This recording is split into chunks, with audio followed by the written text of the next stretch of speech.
ಅತಿ ಶೀಘ್ರದಲ್ಲಿ ಬೇರ್ಯ ಗ್ರಾಮ ಹೋಬಳಿಯಾಗಲಿದೆ ಎಂದು ದೊಡ್ಡಸ್ವಾಮಿಗೌಡರು ಭರವಸೆ ನೀಡಿದರು. ಬೇರ್ಯ ಗ್ರಾಮಸ್ಥರು ಇಂದು ಕೆಸ್ತೂರು ಕೊಪ್ಪಲಿರುವ ತೋಟದ ಮನೆಗೆ ದೊಡ್ಡಸ್ವಾಮಿಯವರನ್ನು ಭೇಟಿ ಮಾಡಿದರು. ಭೇಟಿ ಮಾಡಿದ ಸಂದರ್ಭದಲ್ಲಿ ದೊಡ್ಡಸ್ವಾಮಿಗೌಡರು ಮುಖ್ಯ ಸರ್ಕಾರಿ ಅಧಿಕಾರಿಗಳಿಗೆಲ್ಲ ಫೋನ್ ಮಾಡಿ ಯಾಕೆ ಬೇರ್ಯ ಗ್ರಾಮವನ್ನು ಹೋಬಳಿ ಕೇಂದ್ರವಾಗಿ ಮಾಡಿಲ್ಲ ಹಾಗೂ DC ಯಿಂದ ಲೆಟ್ರ್ ಬಂದಿರೋದ ಯಾಕೆ ನೀವು ವಾಪಸ್ ಕಳಿಸಿಲ್ಲ ಎಂದು ಆವಾಜ್ ಹಾಕಿದರು. ಮಾನ್ಯ ತಹಸೀಲ್ದಾರರಿಗೆ ಹಾಗೂ ಅಧಿಕಾರಿಗಳಿಗೆ ಆವಾಜ್ ಹಾಕಿದರು ಫೋನಿನ ಮೂಲಕ.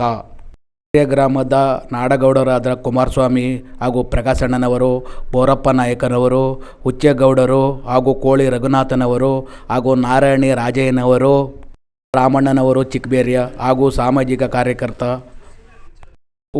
ಗ್ರಾಮದ ನಾಯಕರ ಸಮುದಾಯದ ಯಜಮಾನರಾದ ಉದೇಶನವರು, ಗ್ರಾಮದ ಅಕ್ಕಪಕ್ಕದ ಗ್ರಾಮಸ್ಥರುಗಳು ಸ್ಥಿತಿಯಲ್ಲಿದ್ದರು. ಇನ್ನು ಒಂದು ವಾರದೊಳಗೆ ಎಲ್ಲ ಕಾರ್ಯವೂ ಮುಗಿಯುತ್ತದೆ ಎಂದು ಹೇಳಿದರು.